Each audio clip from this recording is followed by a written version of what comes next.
What are the European elections? What if pro-Russian populists make gains? And could they have a big say in the future?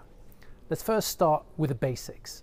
More than 370 million people can vote in the 27 EU member states, with elections taking place across the bloc between June 6 and 9. EU citizens are electing 720 members of parliament, called MEPs, for the next 5 years, coming from all member states, roughly based on the size of the population of the country. So Germany will send most lawmakers, 96, and Cyprus, Luxembourg and Malta just 6 each. Just remember one thing. While elections are called European, they are actually contested by national political parties. For example, the German Social Democrats, SPD, or the Spanish Conservative Partido Popular, PP. But once MEPs are elected from national lists, they tend to become part of trans-European political families or groups.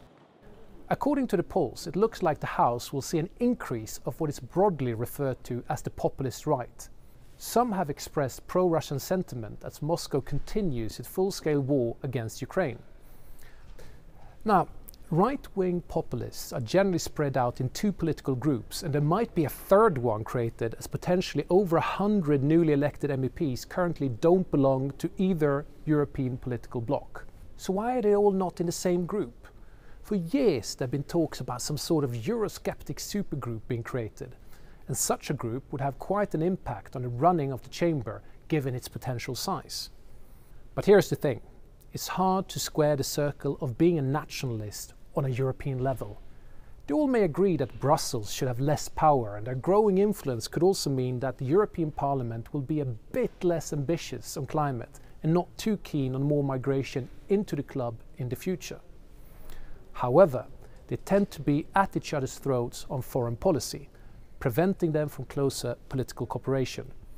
And here, it's often relations with Russia that is the big divider, with some populist parties being hawkish and others being on friendly terms with Moscow. It's also worth pointing out that there is a small political group to the far left that also tends to be rather pro-Moscow. But even if you combine the potential pro-Russian MEPs on the left and the right, they won't reach anything near a majority. And remember, the European Parliament does not dictate EU foreign policy. This is the exclusive domain of EU member states. The European Parliament has no say in sanctions policy, which tends to be the sharpest foreign policy instrument Brussels has at its disposal. And while it does have a final vote on letting in new EU member states, it has absolutely no say in all the steps leading up to that, like granting of candidate status and opening of negotiations. So, the European Parliament and its members tend to be very outspoken on all sorts of foreign policy issues, and they pass lots of resolutions. Yet, all these activities are non-binding on the EU as a whole. So yes, you may hear a few more pro-Kremlin voices in the European Parliament, but they could be less influential due to divisions among themselves, and would likely be drowned out by the mainstream pro-Ukrainian majority.